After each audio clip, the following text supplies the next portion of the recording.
Well, I'm so excited to have today on Sam Talks Telehealth, Victoria Moll. We connected on LinkedIn over the last year and have really watched each other's work. And I think for my audience, being able to have a coding expert here to talk about telehealth, super excited.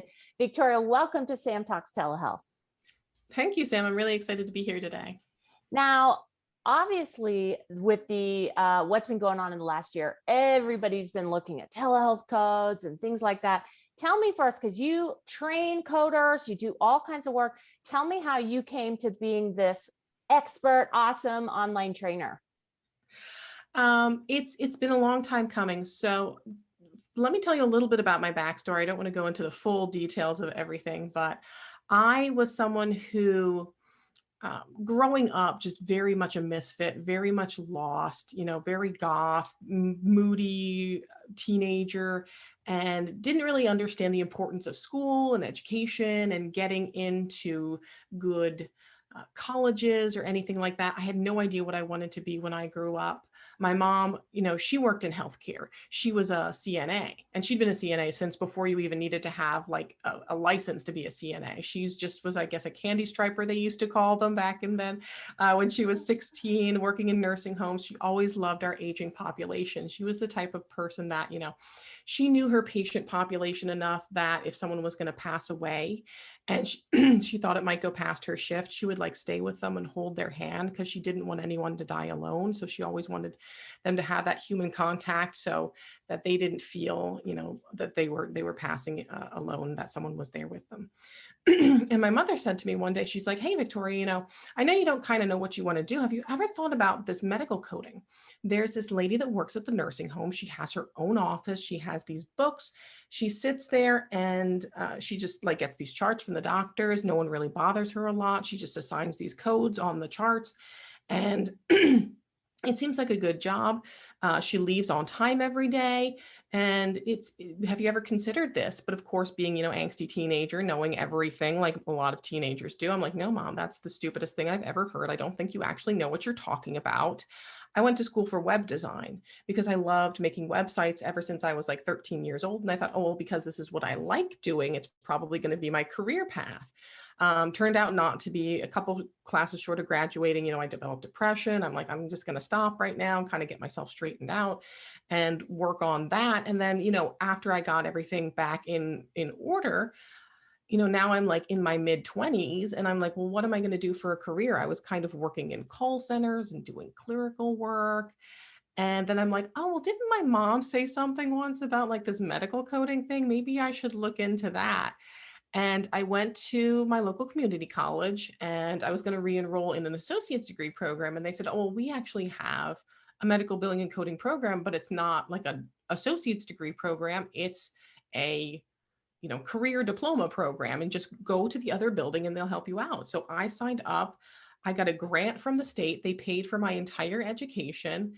And it was like I got into it and wow, I was like really good at this and just so excited. I wound up, this was really at the era when providers were getting purchased by hospitals, that the practices were just getting bought up, bought up, bought up, bought up, bought up. Because things like EMR were coming on and providers couldn't sustain that in their private practices. Some of those things were coming up. So because they were just hiring they were hiring a ton of people because they were buying all these practices. So I got an internship after school. They swept me right up into the internship for this large healthcare institution. And then they said, hey, we need some coders. And anyone who wants to get certified in coding will bring in an instructor. You can take the course, and if you pass, we'll reimburse you all of the fees for becoming a certified coder.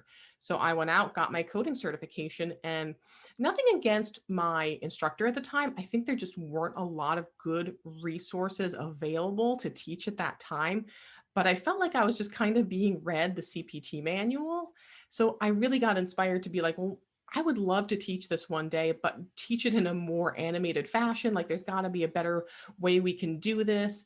And that had been a long-term goal of mine. So I had worked towards it for quite a few years, just in little aspects, like the ways that people maybe don't realize that you have to in order to become someone who is at a more expert level. Like I started getting extra certifications. I started getting involved in local chapters. So that way I had to speak it to people and say like, hey, I'm Victoria. I'm such and such at the chapter. Glad to see you, network with people. Then I started doing small presentations. I started doing longer presentations. I started publishing articles in Healthcare Business Monthly. I went to speak then at national conferences, at regional conferences, started my own small business, which is now built into my full-time business, and always had this little inkling to do things like video. And I had trialed my first video a few years ago, and just some things changed in my family situation, and I wasn't able to kind of have the settings that I needed to continue with that. But then I actually very much lucked out because I bought a house, I think a few weeks before the big lockdown came, and the housing market like soared out of control. So I set up this home office specifically thinking, okay, well, now I can do all of this education remotely. I can do, I have a document camera. So if I need to show someone what I'm doing in my book or how I calculate out a square centimeters of a wound, I'm going to set up a good camera and lighting. So everything was like completely set up right before all of the sudden everyone was going remote and everyone was, setting up Zoom meetings and all of the tech and so forth. So I always felt like it would do well, but I've been very surprised at just how well the social media progression has gone.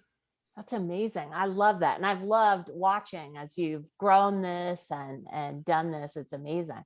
Now I'm going to dig in a little bit on telehealth. So what have you been seeing in terms of challenges for coders in this last year with this rise of telehealth? We had waivers come in, plus we had codes that were already on the books that I don't think people had a lot of consciousness that they existed, like the emails and the telephone calls. Just tell me what you've seen of the coders really being able to take on telehealth in that way. Yeah, I think it was very surprising, like you said, for some of the coders to understand that this wasn't new, that we actually had these codes, they already existed. And that maybe there was also even things like modifiers. But I think one of the barriers we've had, of course, has been the payers. So after we've got the pieces put together of, okay, here's the code for a telephone visit, we need to have the time documented of how much time was spent, or here was difference between audio visual versus just telephone only. Once we got that down, then it was, oh my gosh, are we actually going to get paid for this? And it seemed like it was just this whirlwind the first few months of, well, now Medicare's saying this, now they're saying this. Well, we've been billing at this place of service because this is what we thought it was. Now they're telling us, no, bill at place of service 11. So I think just trying to keep up with all of the different policies has been daunting. And then, of course, I worked a lot with residents, and they were very confused because they're like, well, can I do anything right now? Because I have to have a supervising physician. And if I'm in a video visit, does that mean my supervising physician needs to be right behind me during the video visit? Or how does that component of it work? And then, even when you get the process down, then you have to figure out that piece of, well, how do we get it documented in the right way so that in case when those audits come, because we all know, like, even though they've given us a little bit of leeway and they've gone, oh, we're not gonna look at it, it's okay, we know how Medicare is, because they'll go back 6 years, so they might not audit us for another 4 years or so, but they will audit us. Yeah. Yeah. Do you think, what do you think with obviously people went with video codes and then you had the phone codes? Like, I think those are still really common for everybody. But Mhm. have you seen much coding in terms of the virtual visits and these digital evaluation and management codes? Do you see people using those, or do you think we're still need a lot of education on how they actually use those? To be honest with you, I haven't seen too much of the digital E&M codes. There's just been, I think, so much of just the E&M guideline changes that a lot of focus has been on that versus the telehealth aspects of it. Yeah, And what do you think, like going forward, or let me ask it this way. What's your take on what'll be permanent, what'll go away? What's your sense in your community? I think the audio video is going to stay. I think there might be some more stricter guidelines continuing on things like HIPAA, that we're going to be very concerned about, things being encrypted, making sure that providers are not in areas where other people can hear them, that they're not having anyone intervene into their meetings, so to speak. So I think a lot of the audio videos are going to stay. I think the audio only kind of depends on what I think they're going to find as far as compliance with providers. I think if they find that a lot of them are getting billed and providers aren't documenting clearly, that they're reviewing the documentation and saying, hey, we don't know what happened here. We don't know how many minutes. We don't know what you discussed, that maybe the documentation is lacking. I could see that one being at a higher risk of potentially not staying. But I feel like from what I've heard of Medicare, they're saying that now that they've implemented anything, it's going to be really hard to dial back and say, well, now you can't do it anymore. So I think it's not going to be a snap of the finger overnight. All of a sudden, no, you can't do telehealth anymore. I think it's going to be more like after we investigate more and see where there are deficiencies, we might maybe develop more strict guidelines, or say that you can only do it in certain instances. And I think Medicare is really going to be the headliner in what happens. Yeah, 100%, 100%. So let's close out on one question that I think will be really useful for everyone in the audience. And so obviously we know providers document certain things, and then it's usually the coders who are then going through and figuring out, does this make sense? Does not make sense? Whatnot. What have you seen in telehealth and in any aspect that tends to be the most common problems of why that bill gets kicked back? And is it telehealth specific, or is it more general documentation? So the interesting thing about why things get kicked back is initially they're not kicked back because of the documentation. It's a system edit.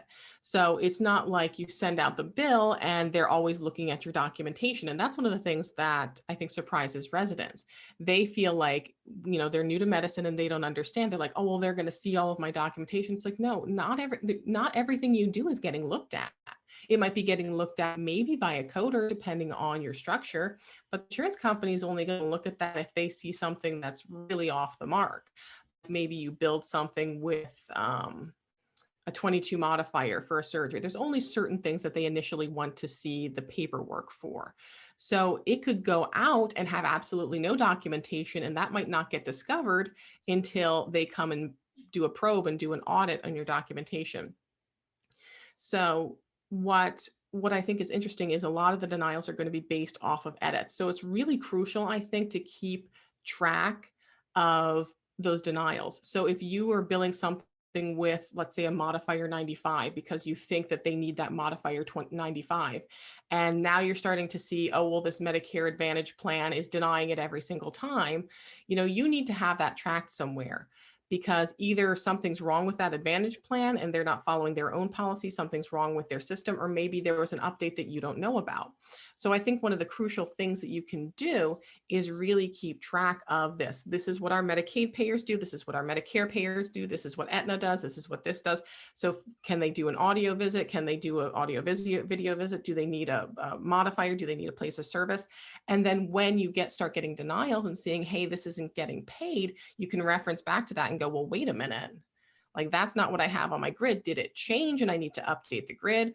Or did the insurance policy change? Or is the insurance policy not following the guidelines that they originally told us? Yeah, I love that. And I think that is really important, that as people, they're turning them in, they're keeping track of what actually gets, kicked, and then understanding it. And I think you also made a good point about, is it actually the insurance company's policy, but they don't do it. Well, Victoria, I'm so excited that you joined us today. Tell me, how can people reach out to you and learn more about the different trainings that you do for their coders? So I am all over the internet. I'm contempocoding.com. I'm on YouTube. I have a very large YouTube following. I have a Instagram following at Contempo Coding. I'm actually on TikTok as well. So I've been starting to put together some quick tips there, as well as just some funny things just about the industry in general. And you're happy to contact me there. Awesome. Well, I'll put it all in the show notes so everyone can find Victoria. But Victoria, thanks so much for joining me today. I really, really appreciate it. And I'm excited that this can help my audience with all their coding. Yeah, thank you so much, Sam. And that's a wrap for today's episode of Sam Talks Telehealth. Thank you, everybody, for joining the show. Please be sure to like and subscribe so you know when the podcast drops, and we'll see you back next time.